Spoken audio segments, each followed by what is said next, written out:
Hey, what's up guys? We're back again with Unbreakable defense to break down your opponent's mental. No matter what opponents are playing, if they run headfirst into Executioner Tornado, or Giant Skeleton Bombs, or even Zappies plus Tombstone, they're gonna be furious. Usually, opponents will have to massively outplay you to ever earn damage. Meanwhile, your graveyard goes directly on their tower, swarming your opponent with skeletons and getting you damage instantly. It's no surprise the best players in the world in the top 200 are playing this deck. At over 7,500 trophies, this works at top ladder, but it also works at mid ladder too. If you're playing against crazy decks that you don't know even existed, Executioner Tornado and Tombstone will probably end up saving you. In double and triple elixir, because there's more units on the map, you're going to be able to get more value with your Giant Skeleton, Executioner, and Tornado. So just play super safe until you get to the late game. While opponents struggle to break through, you're going to be sitting there with a more sinister smile than the Executioner himself. Every game I play, I feel completely control of the situation unless I get massively outplayed. So let's go jump straight some games and assert dominance. A whole lot of love to everyone that's using creator code SirTag to support the channel. All right, so jumping into this one from a Clash Ratings clan. Dude, if I had to rate this deck that I'm playing right now, I'd say it's one of the easiest decks in the game for how good it is. As long as you just defend and wait until double elixir, you're probably going to get a free matchup advantage. With Giant Skeleton, Zappies, and Executioner, no matter what your opponent spams, they're not going to be able to break through. And in double elixir, your graveyard gets directly on top of their tower, so you're probably going to have a matchup advantage while they try to throw their giants, hog riders, or whatever bridge spam they have directly into the depths of despair, where they're not going to be able to get on your tower, but you'll be able to get directly on theirs. So I'm going to go for a Barbarian Barrel here since the Executioner is alive at like literally 1 HP. And even if this guy's got Mother Witch, you guys are going to notice something. I don't care. I can just poison on it. The piggies are going to get damaged down. And then the Executioner, oh my gosh, the Executioner didn't die. The Executioner didn't die. Wait, what? Are you kidding me right now? Oh, that's so juicy. I can't believe that. That's genuinely an interaction I wasn't ready for. I thought I was like, oh, we got this. I was commentating, I was chilling. It just doesn't die. That's crazy. We're able to pull all the Royal Hogs, and we're pulling off an amazing win. As you guys can see, even if you're playing against the Mirror Royal Hogs deck that is one of the strongest decks in the game, you can defend very easily since you're going to have Tornado, you're going to have Tombstone, and then if they clump up a lot of stuff, you've got Barb Barrel and Executioner, so you just have endless sources of splash damage. And the deck that he's playing is currently the deck that has the most Grand Challenge and 20 wins in the history of Clash Royale. And it has also got the highest win rate in the game right now. So a lot of people are playing it, and it seems like our deck completely hard counters it. Even though he's got Mirror Mother Witch, it doesn't matter. We've got too much splash damage. So that was an extremely easy win against one of the best decks in Clash Royale. And I'm surprised that he actually had the audacity to continue to spam into Executioners, Tombstones, and Tornadoes. He tried that entire last minute. Let's see if we can keep cruising. So this guy's got story alternating in his clan, and I can't read that. If something is so off-putting whenever I see the name like that, I just read it and then I'm like, wait, what is that? Is it just an ST and then you're trying to emphasize that, or what's going on here? Always want to activate King Tower against Hog Rider, take no damage, as you guys can see. And if we're playing against someone that has Hog Rider Earthquake, like almost everyone has in the meta, I'll be showing you guys a really cool Tombstone placement. And even if we're not, I'll show you guys the placement anyway. So it looks like we're playing against a 2.6 Hog Rider deck. I'm going to wait for my Giant Skeleton to cross the river, and since he doesn't have any way of body blocking it, since he just used his Ice Golem, we're going to get a lot of value. And since I activated King Tower, I don't have to spend as much elixir on the Hog Rider. Oh, he does have Earthquake, as we saw. I thought it was going to be 2.6 Hog Rider with Fireball Cycle. Okay, now we get to show you guys the real reason why I like Tombstone so much in this deck. If you drop your Tombstone one tile in the opposite lane in the middle, as high up as possible, your opponent that goes in for the Hog Rider, they're not able to go in for an Earthquake and hit it. And then the Hog Rider still gets pulled. So it's a really, really important position to do. If your opponent is definitely going to go in for an Earthquake, you're still able to pull the Hog Rider and shut it down, and then make sure that if they use their Earthquake, they're just wasting elixir for no reason whatsoever. If you have Tornado, just go for your Tornado instead of using the Tombstone. But if you need to use Tombstone, always do it in that particular placement. So this guy is going to be up a bit of elixir because I decided to use Tombstone and I also use Tornado. So I probably need to focus on defending, so I can't necessarily go in for a very aggressive play. I'm going to go for Zappies. I'm going to go for a Barbarian Barrel and predict that he's going to Hog Rider. So I want to kill the Skeletons really quickly. Maybe get on top of the Musketeer for a couple hits too. Usually when you use Zappies on defense, they could get, you know, Earthquake plus Log. So I just want to make sure that that's not a possibility. And I'm going to go in for a Tombstone afterwards. So it doesn't seem like he has any elixir because he drops so much on defense. So I felt pretty comfortable with that. The only thing I dislike is the fact that the Musketeer is staying alive forever. So see if we can walk away with a much better position with an Executioner on defense to finish that off. Let's go. So I'm going to graveyard in the left-hand lane just to bait out the Earthquake so then he doesn't have it for the Tombstone, hopefully. That's what I'm aiming for right now. The Executioner is going to get countered pretty well. He's going to go in for a Cannon, Ice Spirit, Log. So he's spending more Elixir than I did with the Graveyard. Yet the Graveyard isn't necessarily doing damage, but it's still a good trade for me. I'm able to go in for another Tombstone here and pull the Hog Rider, and notice how he tries to Earthquake, but he can never hit it. And when we've got Giant Skeleton or other cards, we will full counter the Hog Rider with no damage because we have the King Tower activated. So that's the reason why we really, really like that placement. And if you guys start doing that and you start playing against Hog Rider plus Giant Skeleton counters, you'll be fine. Wait, he's not countering the Giant Skeleton. He's just taking a bajillion damage. And then we're able to go in for a Tornado to go and pull the Hog Rider into the King Tower. And we're doing devastating amount of work in both sides. So as you can see, you're not going to get that much damage when everything's pretty well controlled for your opponent, but all it takes is one slight slip up and their entire tower bursts up in smoke. So I think he just gave up. I don't think he wants to play this game anymore. It cripples your opponent's morale to the point that they just leave. They double tap, swipe up, and they're like, yeah, you know what? I don't want to play Clash Royale against this Giant Skeleton Tornado Tombstone deck anymore. And genuinely, I don't think anyone can blame him. If your Win Condition doesn't get directly on top of tower, you're probably not going to get damage. In double Elixir, this deck is really, really strong, so it feels so wrong to cycle stuff in single. I'm going to wait for my opponent to make the first play, and as we start to push up more and more, I'll play it a little bit more serious and just play the deck as well as possible. So I'm going to wait till double, and then our opponent's going to be in trouble. Okay, so this guy's going to go for Tombstone. I'm going to Tombstone as well. Let's see what you got. Probably a Lava Hound deck, a Graveyard deck, or something of the sort. Okay, Lava Hound it is. I want a Giant Skeleton on the right-hand side, and I'm really hoping you do not have Fireball, because if you go in for Inferno Dragon like most people would, and I zappies on that, you could just lose the game instantaneously. I think you would expect me to do that, so I'm not going to go in for it immediately. I'd rather have the Giant Skeleton tank, and then, ooh, very interesting match. I think I'd go in for like an Executioner here on the Lava Hound, and then if you go in for a Miner, it would go onto the Executioner. I could pull it directly to the King Tower and not have any issues.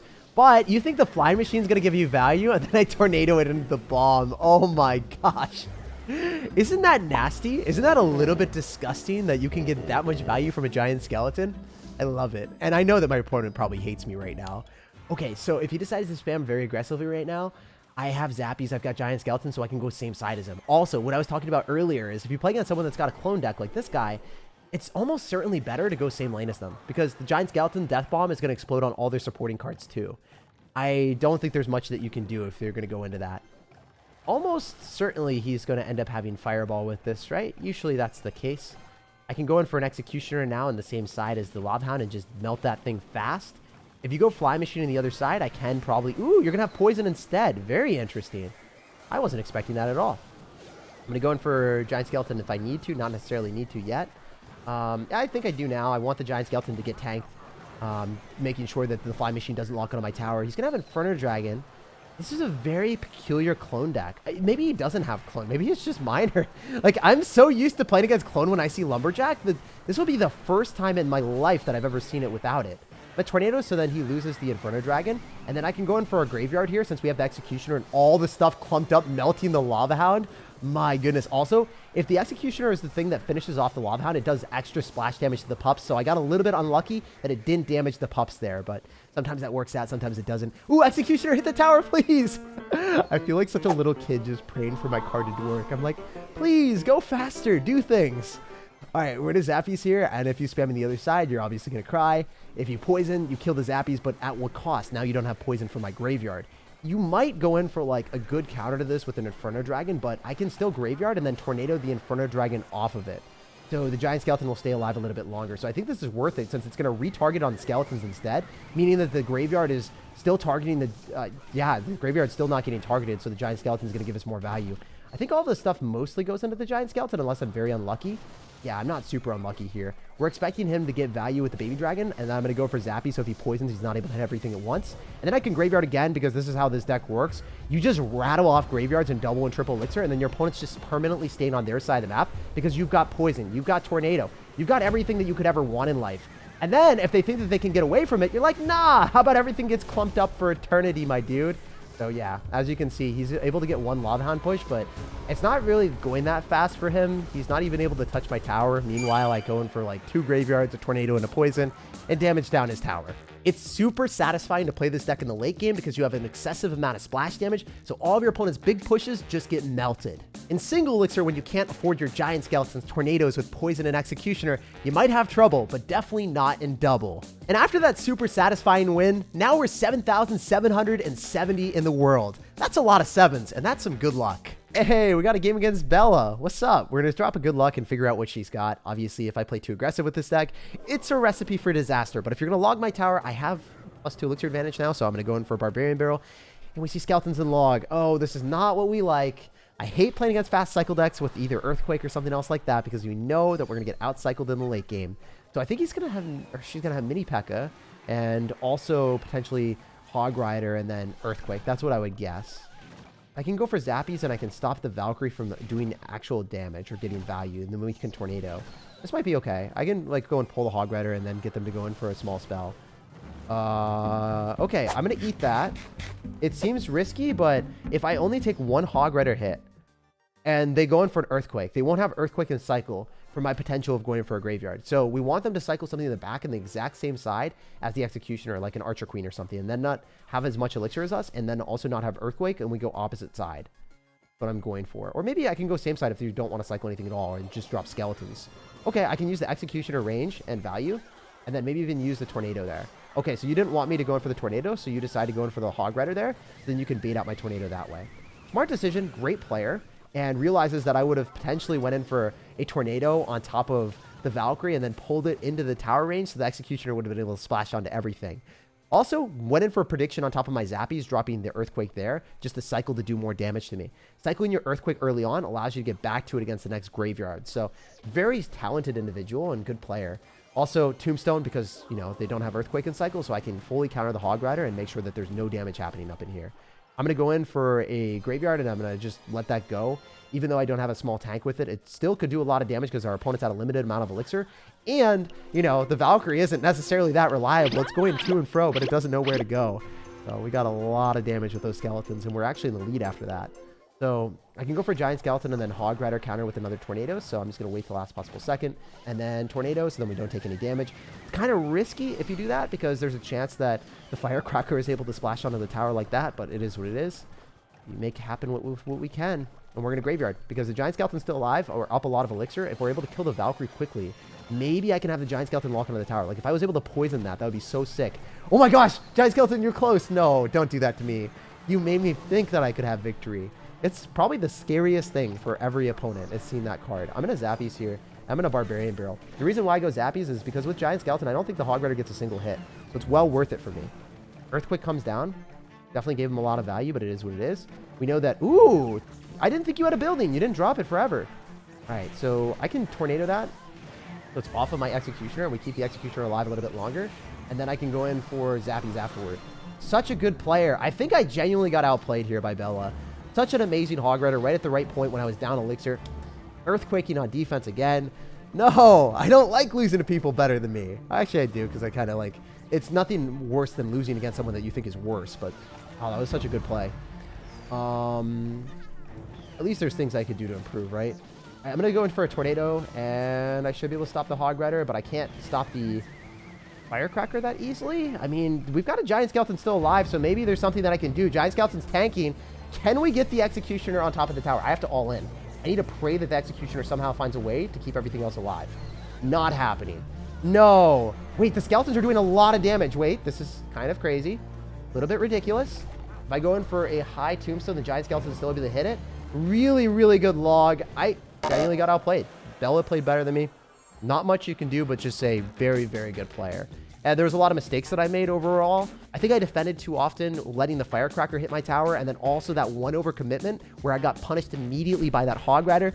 That was the reason I lost. I think that Hog Rider did 1,200 damage, but you know what? You can't win every single game. We'll bounce on the next one, and we'll see if we can play better there. All right, see if we can keep up the streak. I feel like this deck is just going to carry me to success.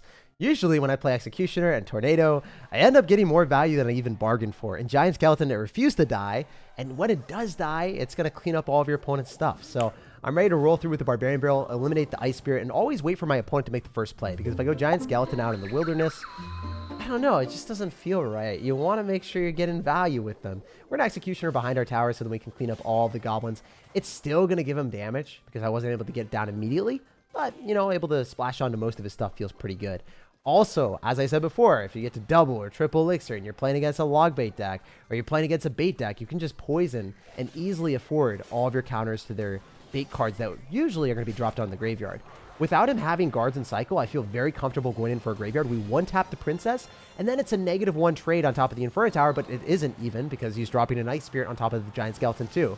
And then, in the meantime, he has to still deal with the skeletons that are swarming him. I'm not supposed to go in for graveyards at the start of the game until double elixir, primarily in this type of matchup, but I don't care. We're breaking the rules today, and this guy is going to be breaking down in absolute sadness soon.